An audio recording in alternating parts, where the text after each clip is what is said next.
The difference between the Great Barrington Declaration and Fauci's position, aside from the massive costs that Fauci's position imposed, is simply a matter of speed.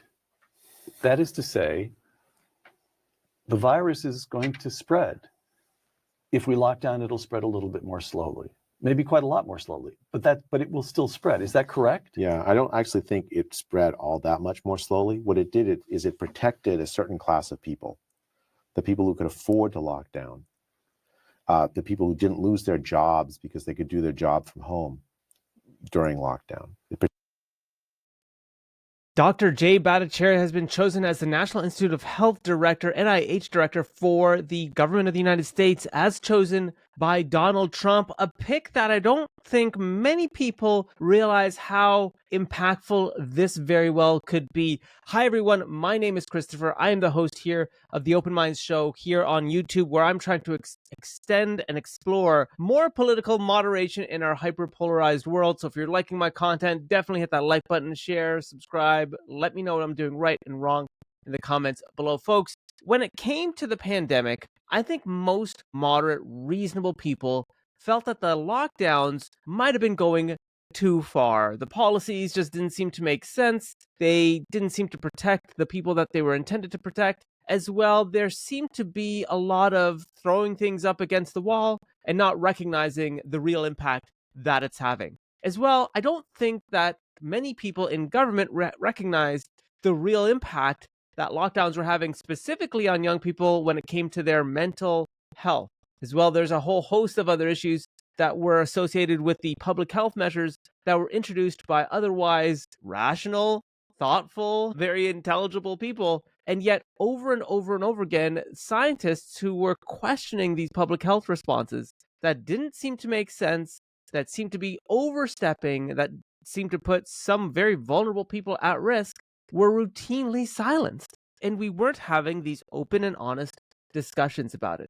Well, enter Dr. Jay Bhattacharya. Dr. Jay Bhattacharya is a doctor out of Stanford University and professor out of Stanford University, holds an MD and PhD, and his work spans both public health policy, economics, and infectious diseases.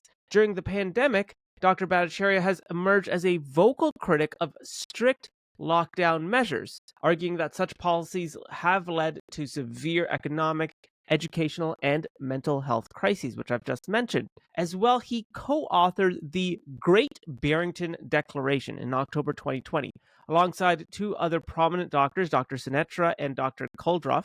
The declaration advocated for an alternative approach to managing the COVID-19 pandemic, a strategy called focused protection. Now, there are three main proposals of the declaration. One was to protect the vulnerable, implement targeted measures to safeguard high-risk groups such as the elderly and those with pre-existing conditions. Second, to minimize the impact to younger, healthier individuals so that they can resume normal activities and promote herd immunity.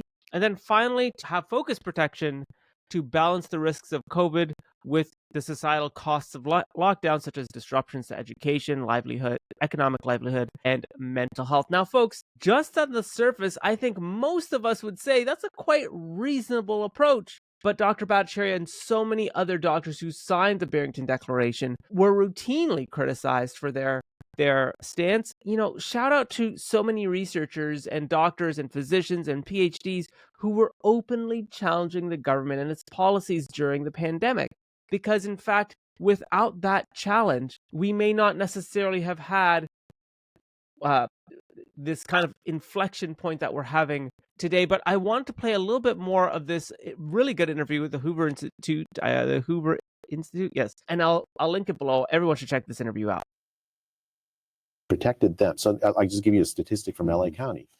The age-adjusted death rate from COVID in LA County for the set of locations that are in the bottom 10% of poverty. I'll use the layman's term for poor neighborhoods. For rich neighborhoods, there is 1/3 the death rate from COVID than in the poor neighborhoods in LA County. 1/3 the death. So essentially, the policy that Dr. Fauci espoused said, look, if you're and we call it essential workers, it's like weird Orwellian term. If you're essential and 60, well, go out and work. It doesn't matter. You have to go out and earn a living. If you're 25 and non-essential, and you're not going to lose your job because you can do it from home, we're going to protect you. Hold on. So the effect of the lockdown, again, if I'm being melodramatic, as I try to understand this in layman's terms, the effect of the lockdown, here's what we know about Los Angeles. If you lived in Beverly Hills or Bel Air or up in Pacific Palisades, you were fine. Yeah. But if you lived in Watts or in a barrio somewhere, somebody in your family got sick. Yeah, you were exposed. You were exposed. Yeah, because your grandmother got sick. Because you had to work through the whole epidemic. You were essential.